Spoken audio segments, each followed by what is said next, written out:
আসসালামু আলাইকুম ওয়া রাহমাতুল্লাহ। ইন্নাল হামদুলিল্লাহ ওয়াহদা ওয়াসসালাতু ওয়াসসালামু আলা রাসূলিল্লাহ ওয়া আলা আলিহি ওয়া সাহবিহি ওয়া মান আম্মা বাদ। সম্মানিত ভিউয়ার্স, আজকের আমার আলোচ্য বিষয় মাছের পেটে ইউনূস আলাইহিস সালাম। মাছের পেটে কীভাবে আসলো, কীভাবে গেল, আসুন আমরা জেনে নিই ইনশাআল্লাহ। ইউনূস আলাইহিস সালাম নামে একজন আল্লাহর নবী ছিলেন। তিনি নিজ কওমকে ছেড়ে হিজরতের উদ্দেশ্যে বাড়ি থেকে বের হলেন। নৌপথে পাড়ি দিচ্ছেন নৌকা বসে মানুষ। মাঝপথে হঠাৎ প্রচণ্ড ঝড়, প্রচণ্ড বেগে ঝড় বাদল শুরু হলো। বড় বড় ঢেউ উঠলো, নৌকা ডুবু ডুবু হাবা। মাঝে বলল একজনকে নৌকা থেকে নামতে হবে, নইলে নৌকা ডুবে যাবে। লটারি করা হলো। লটারিতে তিনবার ইউনূস আলাইহিস সালাম নাম আসলো। তিনি নদীতে লাফ দিলেন। নদীতে পড়া মাত্র একটি বিরাট মাছ ইউনূস আলাইহিস সালামকে গিলে ফেলল। তিনি নিজের বিপদ বুঝতে পেরে মহান আল্লাহর কাছে আশ্রয় প্রার্থনা করলেন। তিনি দোয়া করলেন, লা ইলাহা ইল্লা আনতা সুবহানাকা ইন্নী কুনতু মিনাজ জালিমিন। হে আল্লাহ, তুমি ছাড়া আর কোনো উপাস্য নেই, তুমি পবিত্র মহান, নিশ্চয়ই আমি জালিমদের অন্তর্ভুক্ত।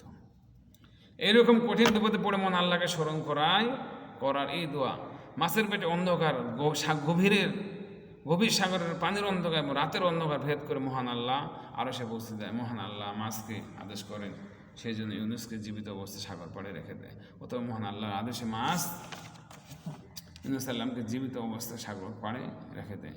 এভাবে মহান আল্লাহর নিকট দোয়া করে বিপদ থেকে বেঁচে যান ইউনূস আলাইহিসসালাম।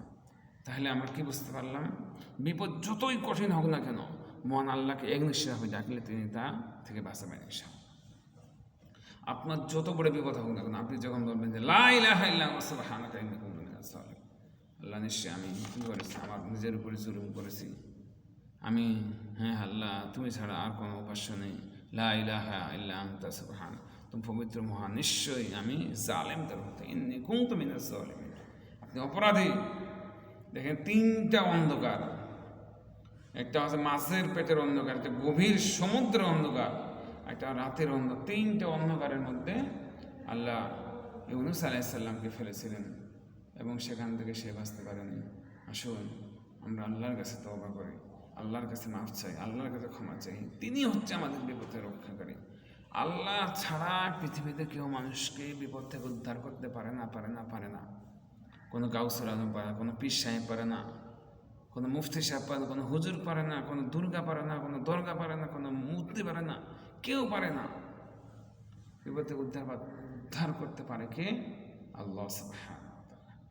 যখনই আপনি আল্লাহু আকবার বলে আল্লাহকে ডাক দেবেন আর বলবেন আল্লাহ তুমি আমাকে বাঁচাও, আল্লাহ রাব্বুল ইজ্জত ওয়াল জালাল সঙ্গে সঙ্গে আমাদেরকে বাঁচিয়ে দেবে।